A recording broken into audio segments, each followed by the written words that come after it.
दीर्घायु दे, निरोग काया दे। मेरे साथ स्वामी विकास दास जी, पंजाब के प्रधान गुरचरण सिंह बिट्टू जी, राष्ट्रीय महासचिव एंटी टैरिफ इंडिया मिस्टर अंकुश उपल जी। आज हम पंजाब के महामहिम गवर्नर बनवारी लाल पुरोहित जी को हमारा एक डेलीगेशन एंटी टैरिफ इंडिया का मिला और हमने उसको में जो जेल में बैठ के, बुड़ैल जेल में बैठ के, पटियाला जेल में बैठ के जो बब्बर खालसा के आतंकवादी पंजाब में, देश में न्यूसेंस कर रहे हैं, पंजाब की जेलों में बैठ के, चंडीगढ़ बुड़ैल जेल, जहां इन्हीं आतंकवादियों ने जगतार सिंह हवारा, जिन्होंने सरदार बेन सिंह की हत्या की, वहाँ पे 109 फुट की सुरंग खोद के दौड़ने का काम किया, भागने का काम किया।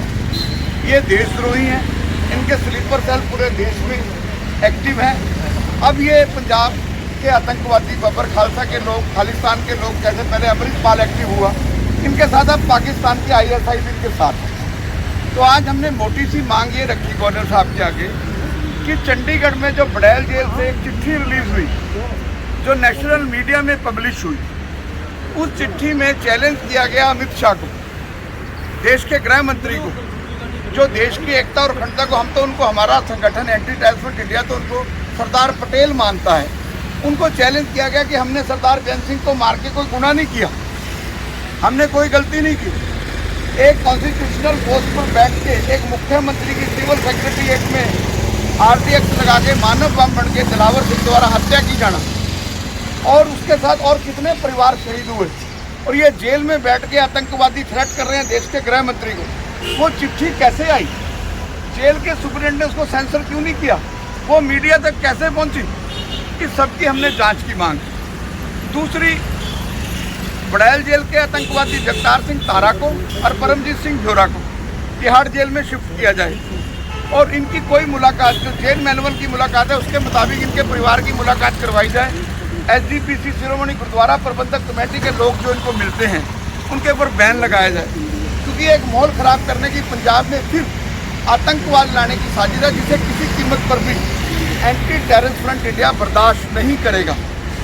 दूसरी, बलवंत सिंह राजोवाणा ने भी सेम लेटर लिखा पटियाला जेल से। पटियाला जेल से वो पंजाबी में लेटर किसने लिखा? वो लेटर होम मिनिस्टर को एड्रेस हुआ। होम मिनिस्टर जो को जेल से जो लेटर लिखा जाएगा उसे सेंसर करेगा सुपरिटेंडेंट जेल, मोहर लगा के सेंसर करके वो भेजेगा। वो चिट्ठी बाहर कैसे आई, मीडिया तक कैसे पहुंची, कैसे उसकी बात जो है, इन आतंकवादियों की बात कैसे लोगों तक पहुंची, क्या मैसेज है, इस साजिश के पीछे कौन है, कौन पंजाब में, देश में फिर जो है आतंकवाद का राज लाना चाहता है। और बलवंत सिंह राजोवाणा जैसे आतंकवादी, जगतार सिंह तारी जैसे, हवारा जैसे आतंकवादी, ये किसी रिहाई के लायक नहीं, किसी माफ़ी के लायक नहीं। और इन्होंने साफ चैलेंज कर दिया, हमने जो कुछ किया, बेन सिंह को मारा, बिल्कुल ठीक मारा।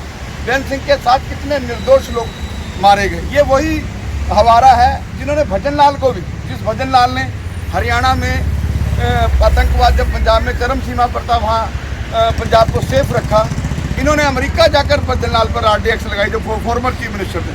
अम्बाड़ा में एक जगतार सिंह हवारा के खिलाफ अम्बाड़ा सदर थाने में मुकदमा दर्ज है।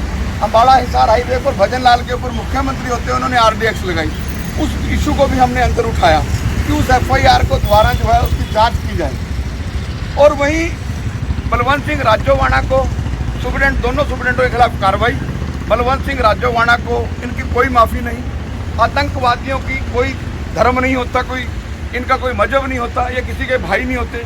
ये तो राष्ट्र को चुनौती देते हैं, भारत के संविधान को चुनौती देते हैं, भारत के शहीदों की आत्माओं के साथ खिलवाड़ करते हैं, देश के कॉन्स्टिट्यूशन को चैलेंज करते हैं। इनकी कोई सेफ्टी, इनका स्थान मौत है। और वहीं दो आतंकवादी, लखविंदर सिंह लखा और गुरमीत सिंह नीटा, जो इन्हीं के साथ आतंकवादी हैं बब्बर खालसा की, ये बेल आउट हैं दोनों। हमने मांग किया गवर्नर साहब से कि ये टीवी में इंटरव्यू दे रहे हैं, खालिस्तान जिंदाबाद, खालिस्तान की बात, युवाओं को भड़काने की बात।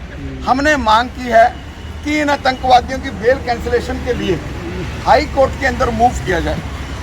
और अगर इसमें हमने पार्टी बनना है, एंटी टैरिफ इंडिया भी इसके ऊपर हाई कोर्ट में खुद इन पर्सन पार्टी बन के पिटीशन फाइल करने के लिए तैयार है। क्योंकि ये कोई पहला मौका नहीं है जब आतंकवादियों के खिलाफ एंटी टेररिस्ट मैदान में आएगी।